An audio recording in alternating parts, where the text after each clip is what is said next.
Voy a leer ahora la versión Las Américas, cambia muy poquito, la esencia es la misma. Dice, yo soy la vid verdadera y mi padre es el viñador. De Juan 15, capítulo 15, versículo 1. Todo sarmiento, no está hablando del presidente Sarmiento, está hablando de las ramitas de la parra, para que entendamos, de la viña. Todo sarmiento que en mí no da fruto lo quita, y todo el que da fruto lo poda para que dé más fruto.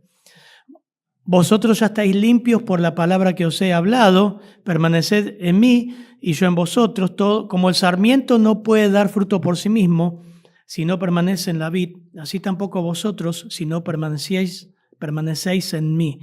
Yo soy la vid, vosotros los sarmientos. El que permanece en mí y yo en él, ese da mucho fruto, porque separado de mí, nada podéis hacer. 6. Si alguno no permanece en mí, es echado fuera como un sarmiento y se seca. Y los recogen, y los echan al fuego y se queman. Si permanecéis en mí, y mis palabras permanecen en ustedes, en vosotros, pedid lo que queráis y os será hecho. En esto es glorificado mi Padre, en que deis mucho fruto y así probéis que sois mis discípulos.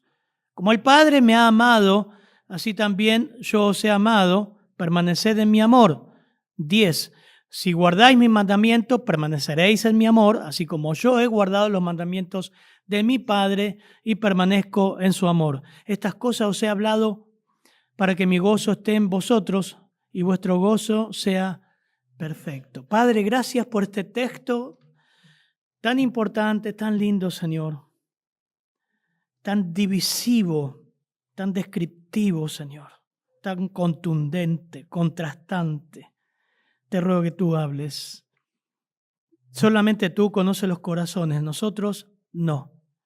No sabemos si hay alguien aquí que tiene a Cristo o no, y no sabemos lo que está pasando por el corazón de cada uno.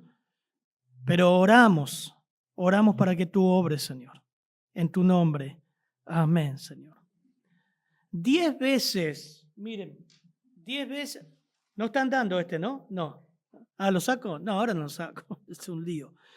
10 veces se repite permaneced, la palabra meno, significa quedarse, hacer escala. Mírenla, 10 veces aparece el verbo permanecer. Morar, durar, perdurable, permanente, perseverar, persistir, posar, quedar, retener, vivir. Habla de algo perdurable. Y realmente vivimos en un tiempo donde nada de las cosas que tenemos cada vez son menos perdurables, ¿no? Los matrimonios muchas veces que se casan, muchas veces cuando me toca, tengo el privilegio y el honor de casarles, siempre hablamos de eso, que es para toda la vida. Hoy está el pastor Nazario que nos está escuchando, seguramente hablamos lo mismo cuando nos casamos, ¿no? Es para toda la vida. Sin embargo, muchos construyen su matrimonio hasta el próximo conflicto. Pero sacamos el tema del matrimonio y las cosas ya no tienen la misma perdurabilidad que antes. Lo que somos un poquito de los 80, los 70, los 60. Las cosas duraban más. Dígame si no es así, duraban más. Esta semana llevé el auto a arreglar y sacamos las rótulas, lo que saben que es una rótula, los extremos. Me muestra el mecánico. Yo me tiré abajo y me dice, mirá lo que duró. Mirá el fuelle, no dura nada. ¿Pero por qué? Es porque la goma es mala, la hacen mal, para que dure menos. Yo me acuerdo las heladeras de antes. ¿Se acuerdan cómo las Domecq, esas con manija grande, duraba toda la vida? Todavía están. Ahora la usan, son buscadas como algo retro. Los electrodomésticos duraban mucho más. Le cambiaba los carbones y te debían durar. Los teléfonos. Yo me acuerdo, antes estaba Entel. ¿Se acuerdan de Entel? Y cuando nos dieron el teléfono era una fiesta. En mi barrio, en todo Villa Club, había un teléfono, un abuelo que nos daba el teléfono a todo el barrio. Cuando tuvimos teléfono era una fiesta. Ustedes los chicos dicen, me miran y dicen, ¿cómo es eso? Y ese teléfono, todavía está el aparato. Hoy en día tu teléfono, ¿cuánto dura? Compraste un modelo y ya el año que viene es viejo. Ya salió el iPhone tal, o el Samsung tal, o el modelo tal. Es tremendo. La ropa, todo se hace comercialmente menos. Dura mucho menos. Pero hermanos, este pasaje nos muestra esta palabra algo que es perdurable. ¿Y saben qué? Nuestra relación con el Señor Jesucristo es para toda la vida.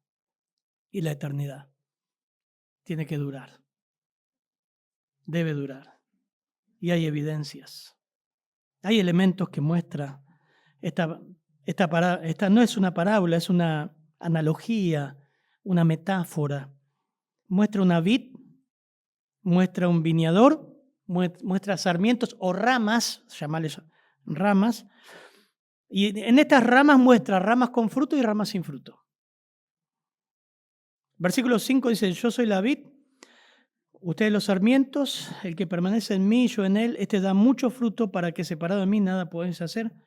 Una clase de rama, una clase de sarmiento. Y 6, si alguno no permanece en mí, es echado fuera como un sarmiento y se seca.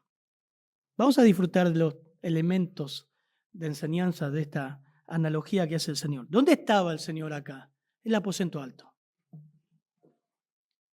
Estaba ahí. Enfrente estaba Judas, al lado estaba Juan, estaban los discípulos. Son las últimas palabras del Señor en el aposento alto. Y el Señor da esta analogía involucrando los elementos claves de todo lo que había pasado esa noche en el aposento alto.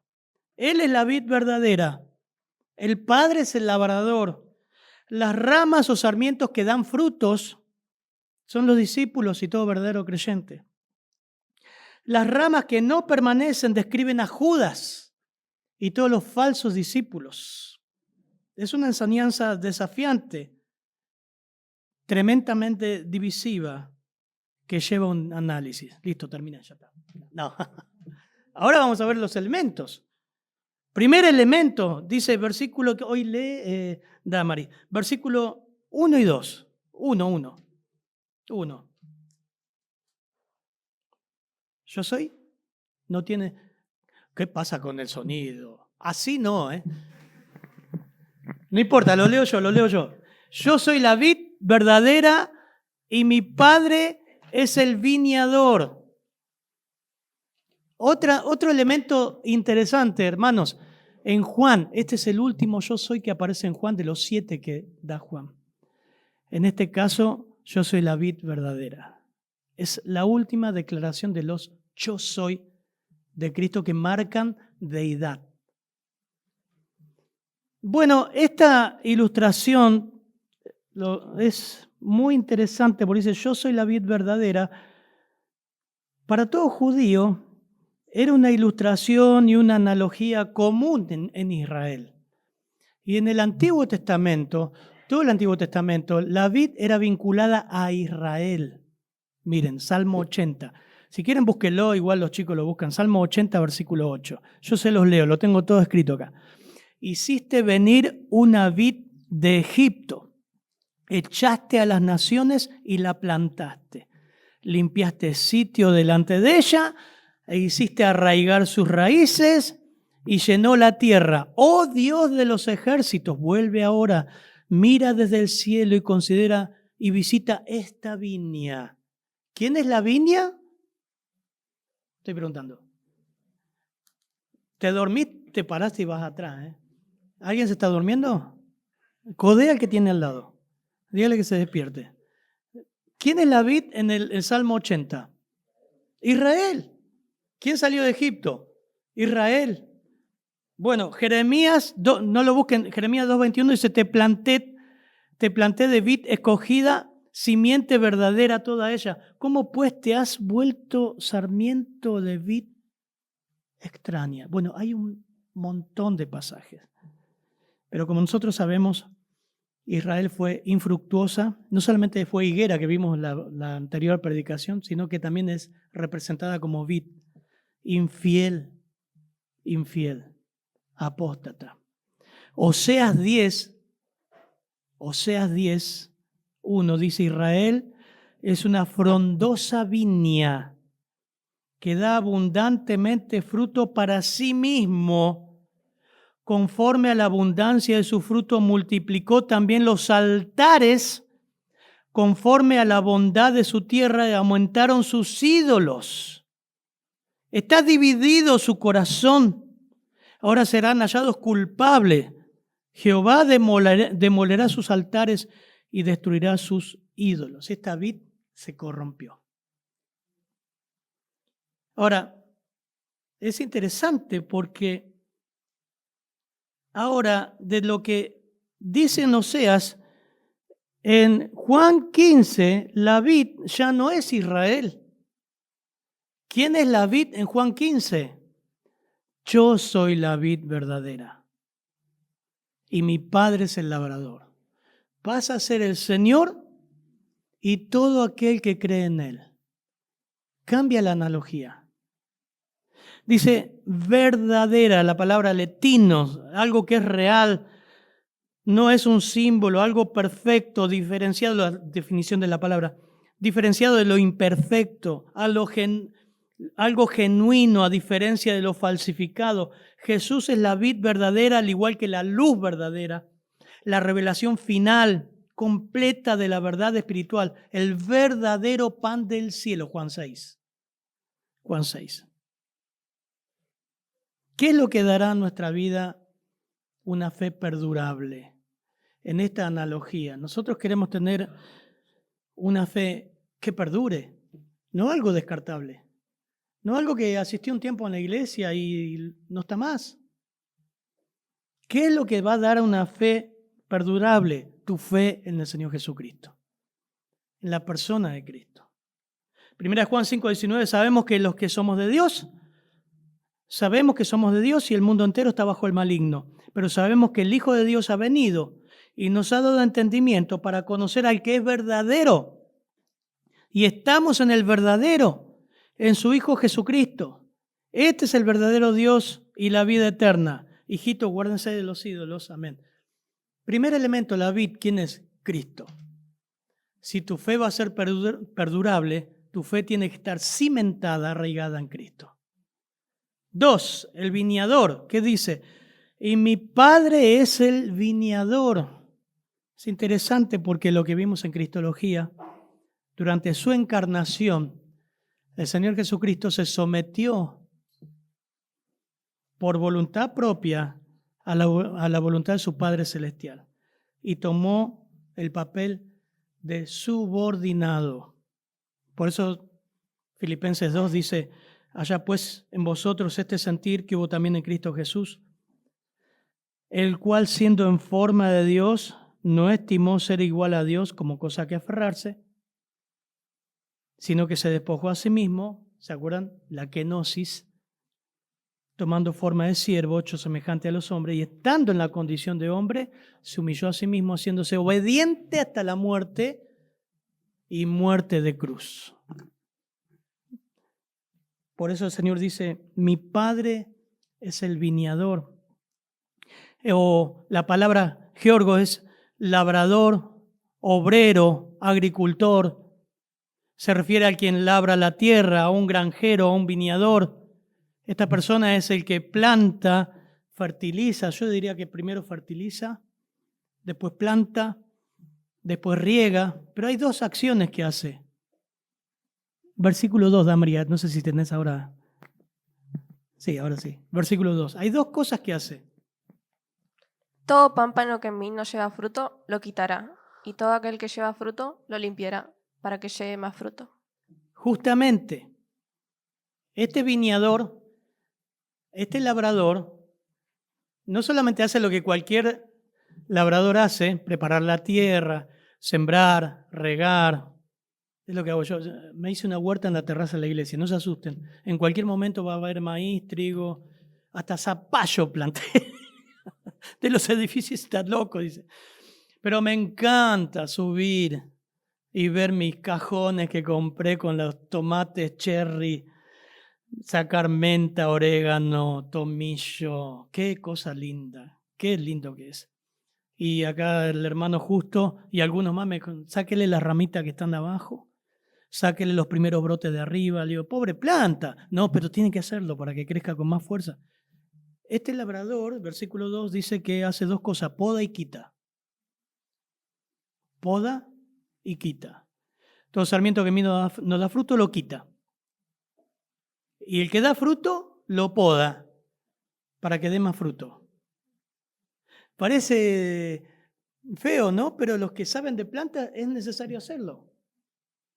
Así que no voy a adentrar, simplemente ahí estamos en el segundo punto viendo quién es el viñador, quién es el labrador, Dios. Hermanos, entre paréntesis, cuidado, siempre decimos cuidado, que la obra de San Miguel no es del pastor Adrián Andrada, es de Dios.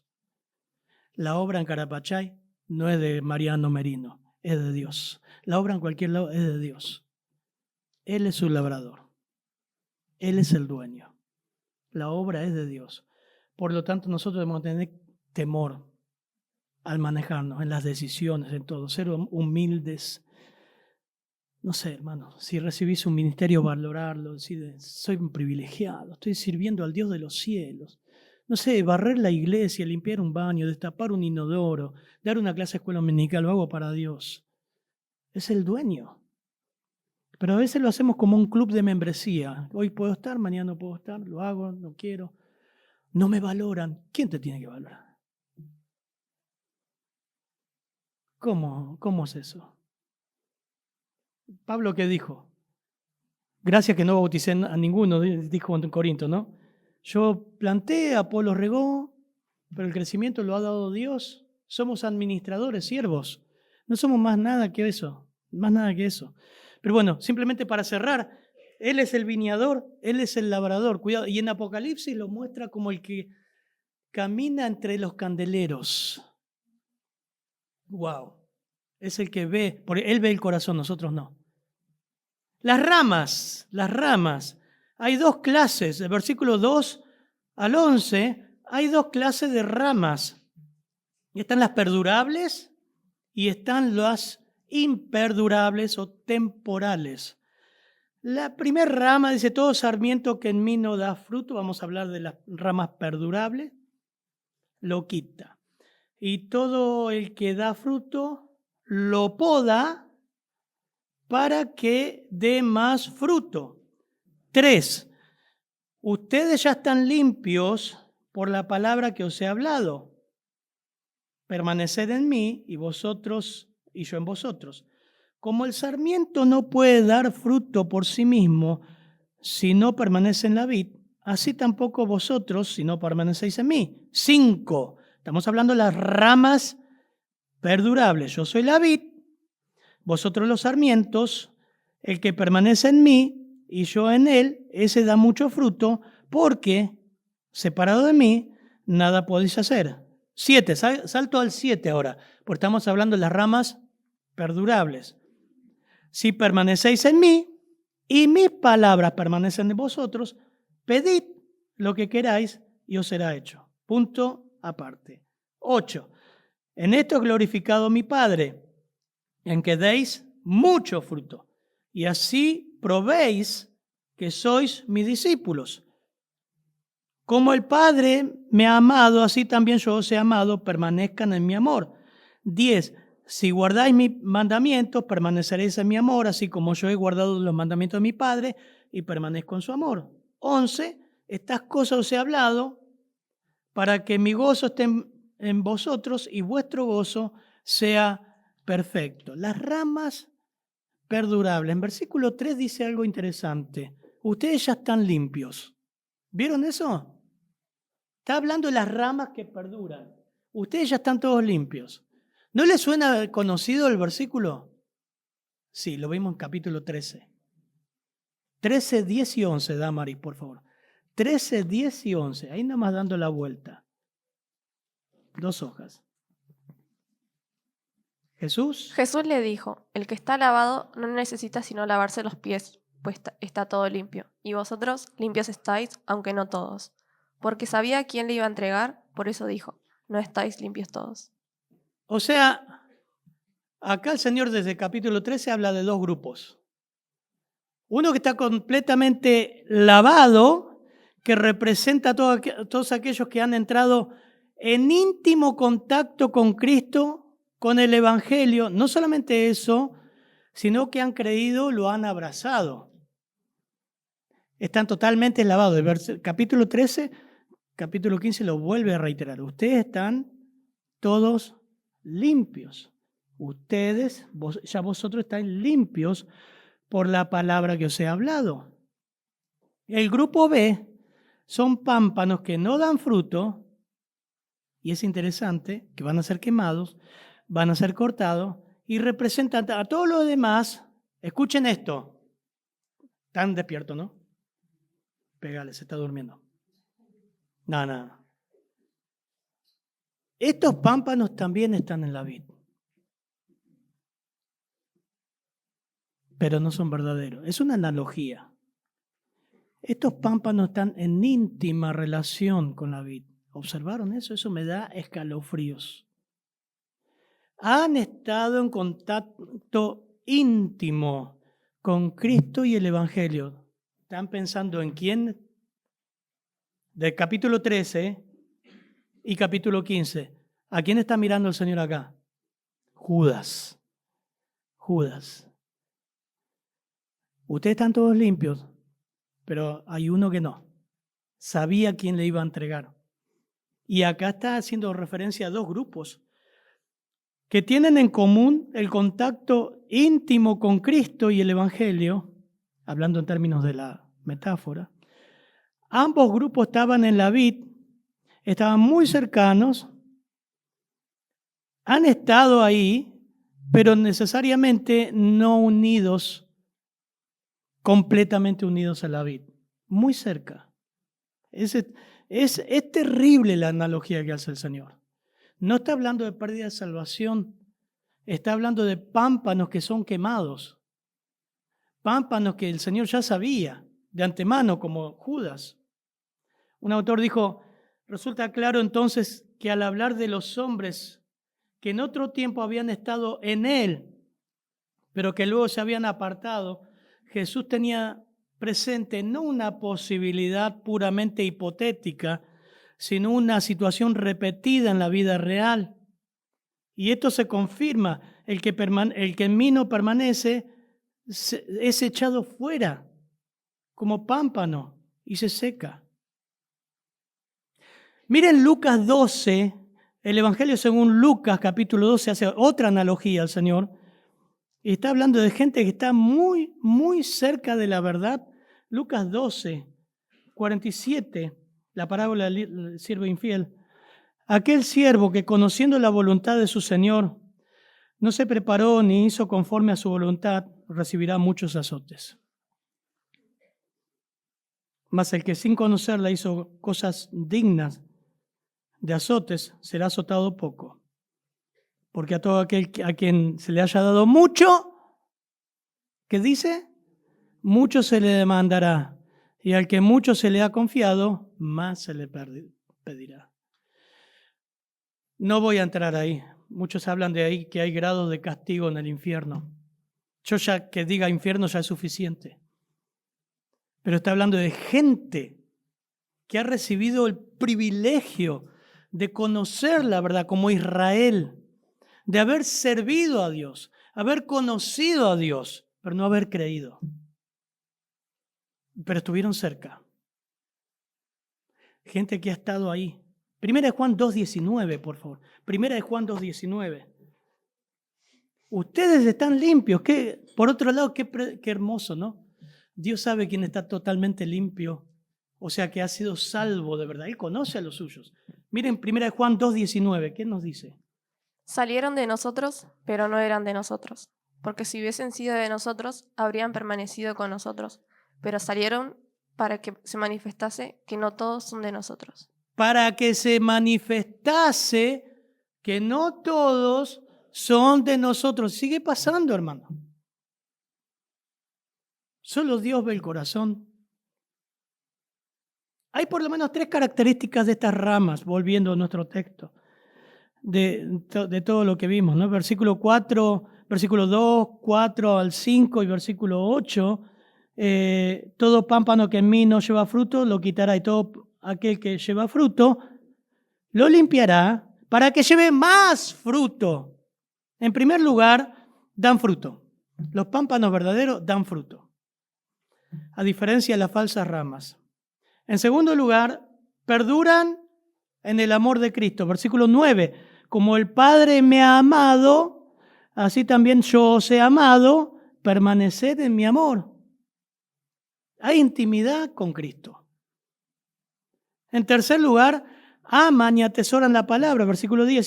Si guardareis mis mandamientos, permaneceréis. Eso es una evidencia. Permanecen en mi amor, así como yo he guardado los mandamientos de mi Padre y permanezco en su amor. Obediencia. Obediencia es la prueba y la evidencia de que una persona realmente es cristiana. Obediencia. Si me amáis, guardás mis mandamientos. Hay una evidencia clara. Mire, algunos contrastes que hace Juan en su no lo busquen, en Primera de Juan.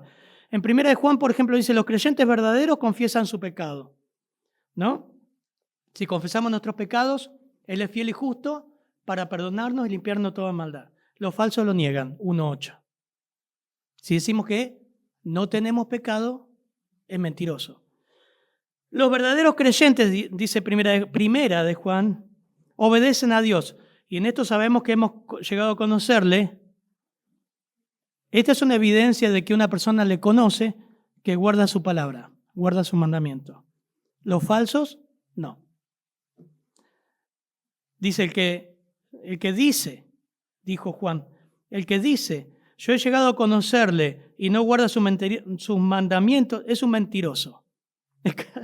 Directo, ¿no? Es un mentiroso y la verdad, o una mentirosa, no está en él. Los verdaderos creyentes, en tercer lugar, viven vidas transformadas, dice Juan, primera de Juan. Todo el que permanece en él no peca, y todo el que peca, primera de Juan 2, todo aquel que peca ni le ha visto ni ha conocido. O sea que no practica el pecado. Los incrédulos, no. Ninguno que es nacido de Dios practica el pecado porque la simiente de Dios permanece en él y no puede practicar el pecado porque es nacido de Dios. Qué claro, ¿no? No hace falta echar agua, ya solo se sale. Versículo 2 dice que el labrador limpia, poda, todo sarmiento que en mí no da fruto, lo quita, y todo el que da fruto lo poda para que dé más fruto. Esta limpieza era en la primavera, justo como ahora. Esto ocurría en la primavera cuando las vides ya estaban en etapa floreciente y se hacían 4 etapas. Yo noté todo lo que hacían los, ¿qué serían? Los agricultores, ¿no? Los agricultores. Miren, primero, se eliminaban los brotes de las ramas perdurables, estamos ahí. Se eliminaban los brotes en los extremos vigorosos para que no crecieran tan rápido, justo lo que hice ayer con el tomate. Le saqué algunas que se iban para arriba, cortarle. Se cortaba entre 30 y 60 centímetros del final de los brotes para evitar que todos los brotes se quebraran con el viento. ¿Está bien? Eso dice que hacían con las vides y se hace hoy día también. En tercer lugar, se eliminaban algunas flores o racimos de uvas de tal forma que los restantes pudieran producir mejores frutos. Y en cuarto lugar, lo que hacían los labradores, se eliminaban los brotes de la tierra de abajo, que venían de abajo para que no le quitara fuerza a la planta. O sea que eso se hace con las ramas buenas y eso hace Dios. Lo limpiará, dice, para que dé más fruto. Y todo aquel que da fruto lo poda o lo limpia para que dé más fruto. Y eso hace Dios con nuestra vida. Es una analogía. Pero hermano, lo que Dios hace en nuestra vida es que cuando llegas al Señor y Él quiere usarte, te va a hacer sufrir. Nos va a hacer sufrir. Vamos a pasar, que se nos va a cortar algunas ramas, va a podar y no te va a gustar. Dice Hebreos 12, 7 al 11, 5. Hebreos 12, 5. Además, se han olvidado de la exhortación que como a hijos les dije, hijo mío, no tengas en poco la disciplina del Señor, ni te desanimes al ser reprendido por Él, porque el Señor a quien ama, ¿Qué dice? Disciplina. Y azota a todo aquel que recibe por hijo. Y esa era mi mamá. Eso era. Pero hoy digo, me vino bien. Hablando a veces con él, con mi papá también, le digo, qué bien que estuvo. La verdad, esos chirlos. ¿Vieron cuando te decía, pasa, no te voy a pegar? Pasa. No, me vas a pegar. Pasate, tenía la mano acá, atrás escondidas. Si no era una chancleta, algo era. No está, ahora viene en un rato. Pasa. Y cuando pasábamos a él, yo era el cabecilla, después venía mi hermano, después mi hermano. Mi hermano era el más chiquitito. Y pasaba y me sacudía desde atrás, me corría por toda la casa. Y guay con contestarle. Y la última palabra la tenía ella. Bueno, es para vuestra corrección que sufrís, dice el versículo 7. Os trata como a hijos, porque ¿a qué hijo hay quien el padre no discipline? Pero si estáis sin disciplina, de la cual, esta es la versión de las Américas, todos han sido participantes, entonces sois hijos. Entonces sois hijos ilegítimos. Reina Valera 60 dice, bastardo. Además, tuvimos padres terrenales, versículo 9, para disciplinarnos y los respetábamos más. Vale, no volaba una mosca. Andásele frente. ¿Con cuánta más razón no estaremos sujetos al Padre de nuestros espíritus y viviremos? Porque ellos nos disciplinaban por pocos días. Sí, menos mal. Por pocos días. ¿Cómo les parecía? Dice el texto. Pero Él nos disciplina para nuestro bien y para que participemos de su santidad. Al presente, ninguna disciplina parece ser causa de gozo, sino de tristeza. Sin embargo, a los que han sido ejercitados por ella, les da después fruto apacible de justicia. Por tanto, vamos, fortalezcan las manos débiles, las rodillas que flaquean, hagan sendas derechas, anímense. Dolor, sufrimiento, persecución, pero por sobre todo, hermanos, la palabra de Dios. Ese es el instrumento de disciplina. Esa es la chancla de Dios. La palabra de Dios. Disciplina es lo que estamos haciendo ahora. La palabra de Dios nos va poniendo como un tutor, nos va diciendo, anda por acá, eso que estás haciendo, no. La palabra de Cristo es viva y eficaz y más cortante que cualquier espada de dos filos. Penetra hasta dividir el alma y el espíritu, de las coyunturas, los tuétanos, y es poderosa para discernir los pensamientos y las intenciones del corazón. Y no hay cosa creada oculta a su vista, sino que todas las cosas están al descubierto y desnudas ante los ojos de aquel a quien todos nosotros tenemos que dar cuenta. No solamente los pastores, todos nosotros. Versículo 4 y 5 sigue. Permanezcan en mí, yo en ustedes, como el sarmiento no puede dar fruto por sí mismo, si no permanece en la vid, así tampoco ustedes, si no permanecen en mí. Yo soy la vid, vosotros los sarmientos, el que permanece en mí, y yo en él, este da mucho fruto, porque separado de mí nada podéis hacer. Algunas características más, algunas verdades más, sí o sí dan fruto, no carecen de fruto. No hay cristianos sin fruto. Pensá y evaluá. Hay frutos. Ahora vamos a ver qué frutos. No hay cristianos sin frutos. Debe haber frutos. En Mateo 7, 17 al 20, el Señor compara dos árboles, ¿no? El buen árbol da buenos frutos. Ahora, el árbol malo da malos frutos. No puede el árbol malo dar buenos frutos, ni el árbol bueno dar malos frutos. Usa lo que es algo lógico.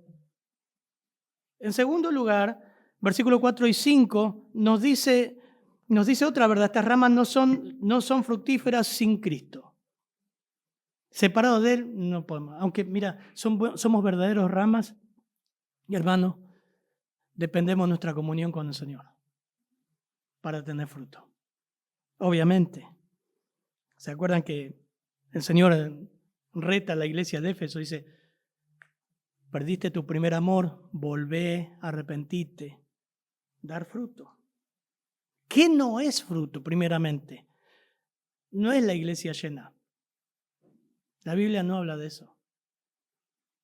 Las multitudes lo dejaron al Señor. En Juan 6 no quedó nadie. Pedro dijo, ¿a quién vamos a ir? Solo tú tienes palabra de vida eterna. No es éxito en los jóvenes, no es éxito en el ministerio, no es popularidad, eso no es fruto. Las Escrituras hablan de un carácter. Gálatas 5, 22, 23. El fruto del Espíritu es gozo, paz, paciencia, benignidad, amor.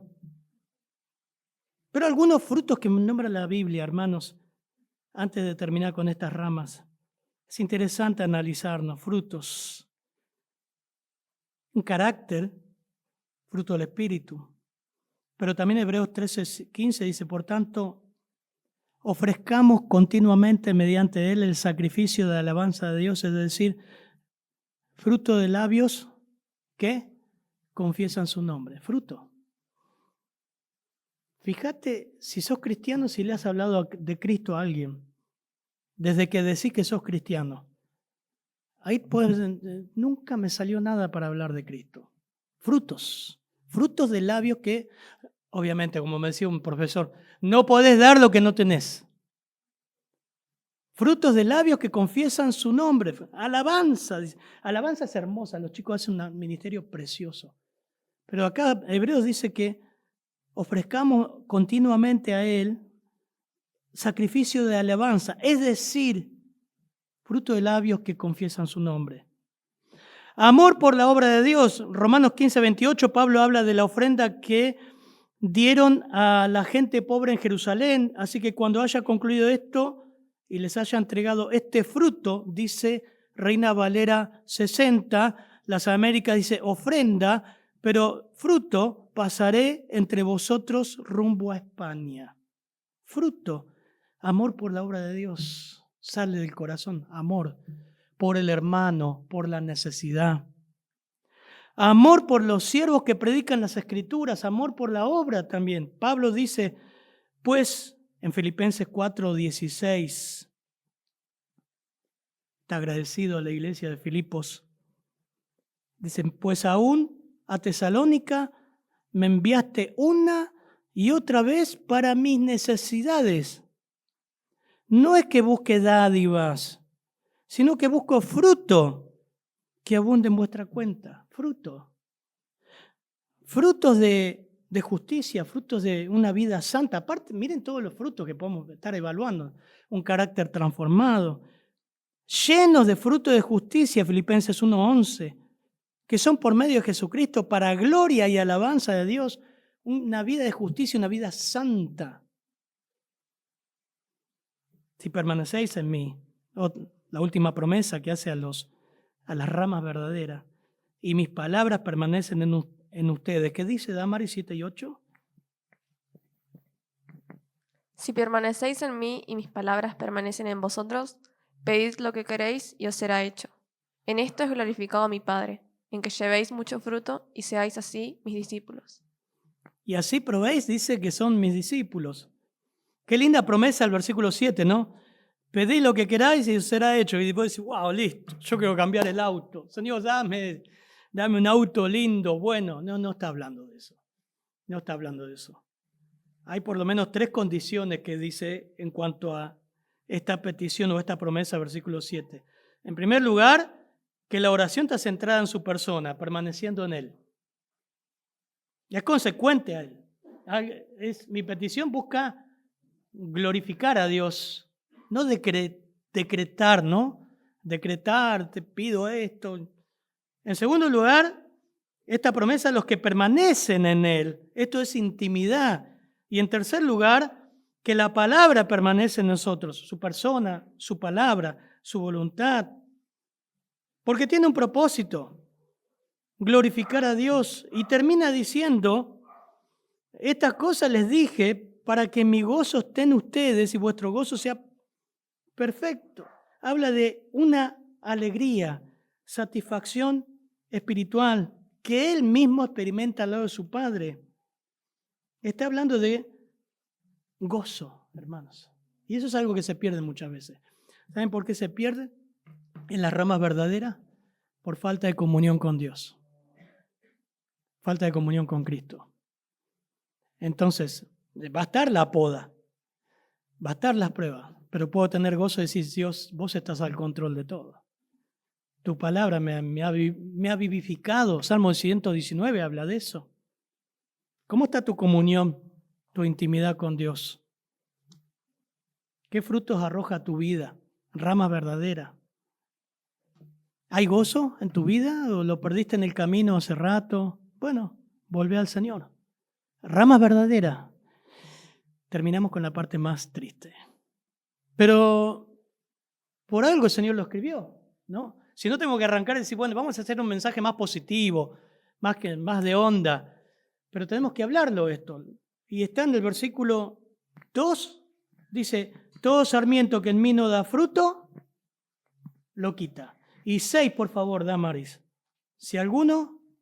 El que en mí no permanece será echado fuera como pámpano y se secará. Y los recogen y los echan en el fuego y arden. Son las ramas que no perduran. Y lamentablemente está llena las iglesias de eso. Llena. Sarmientos que están unidos externamente, no son creyentes verdaderos, asisten a las iglesias, conocen del Señor, pero no pasa nada. El que fue sembrado en pedregales, este es el que oye la palabra y al momento la recibe con gozo, pero no tiene raíz, ¿ven? Esta es la parábola del sembrador, sino que son de corta duración, pues al venir la aflicción o la persecución por causa de la palabra, tropiezan. El que fue sembrado entre espinos también es el que oye la palabra. Pero el afán de este siglo, el engaño y la riqueza ahogan la palabra y se hace infructuosa.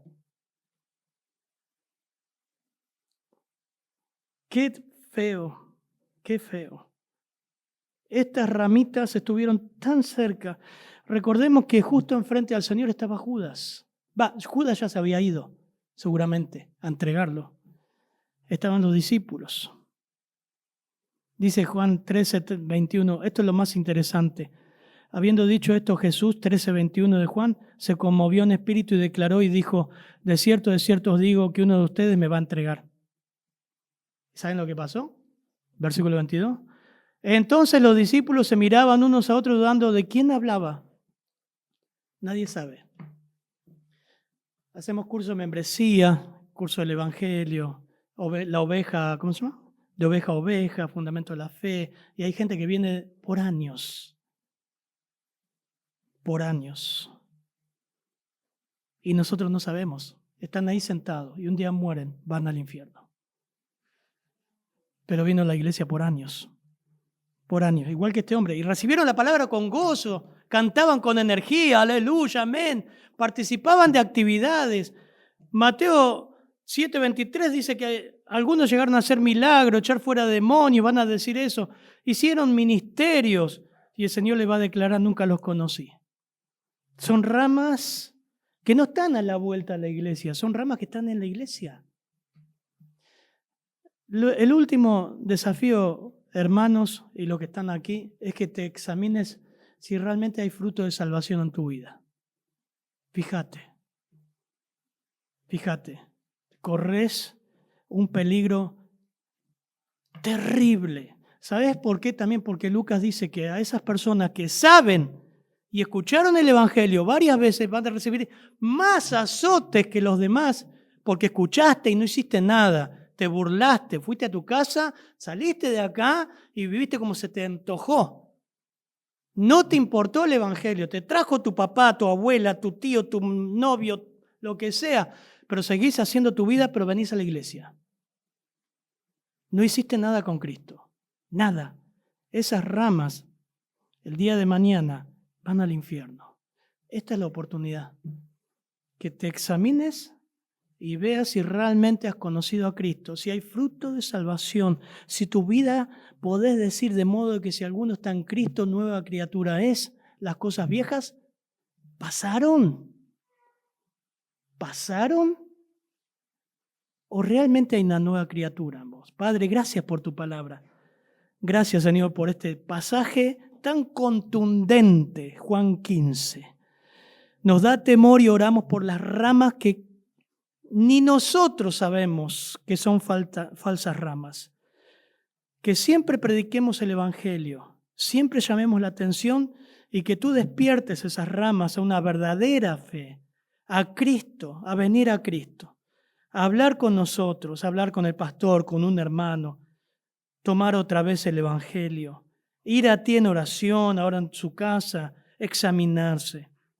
Realmente sienta miedo, Señor, de saber tanto y no haber hecho nada. En tu nombre, Señor. Amén, Padre.